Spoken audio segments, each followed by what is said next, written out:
বান্দরবানের নাইক্ষ্যংছড়িতে অবৈধ দুটি ইটভাটা গুড়িয়ে দিয়েছে পরিবেশ অধিদপ্তর ও উপজেলা প্রশাসন। মঙ্গলবার দুপুরে ঘুমধুমের রেজু, আমতলী ও ফাতরাঝিরি এলাকায় এই অভিযান পরিচালনা করা হয়। পরিবেশ অধিদপ্তর সহকারী পরিচালক রেজাউল করিম এবং নাইক্ষ্যংছড়ি উপজেলার সিনিয়র সহকারী ভূমি কমিশনার ও এক্সিকিউটিভ ম্যাজিস্ট্রেট ইসমাত জাহান ইতুর নেতৃত্বে এক্সকেভেটর দিয়ে ভাটার কিলন ভেঙে গুড়িয়ে দেওয়া হয়।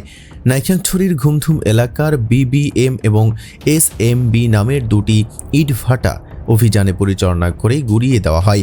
এ সময় বিবিএম ইট ভাটাকে ১ লক্ষ টাকা জরিমানা সহ ২,০০০ ফিট জ্বালানি কাঠ জব্দ করা হয়। অন্যদিকে এসএমবি ইট ভাটাকে ২ লক্ষ টাকা জরিমানা করা হয়। আচ্ছা, আপনি কোনো পাহাড় বা টিলা, সেটা ব্যক্তি মালিকানাধীন হোক অথবা আপনার সরকারি বা খাস জমিতে হোক, আপনি এগুলো কাটতে পারবেন না। বুঝতে পারছেন? এই মাটি কেটে আপনার আর সাথে সাথে আপনাদের দুইটা আমি ভেকু মেশিন যেটা দেখলাম, একটা 2 বছর কারাদণ্ড বা 2 লক্ষ টাকা অর্থদণ্ড অথবা উভয় দণ্ড। আমি 2 লক্ষ টাকা দিচ্ছি না, আমি আপনাকে 1 লক্ষ টাকা জরিমানা করতে।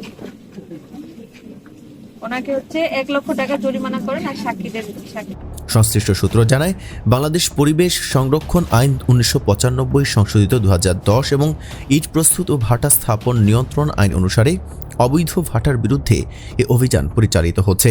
পরিবেশ অধিদপ্তর বান্দরবানের সহকারী পরিচালক রেজাউল করিম জানান, পরিবেশ সুরক্ষা এ ধরনের অভিযান ভবিষ্যতেও অব্যাহত থাকবে। জাহাঙ্গীর আলম কাজল, এনসি টেলিভিশন, নাইক্ষ্যংছড়ি।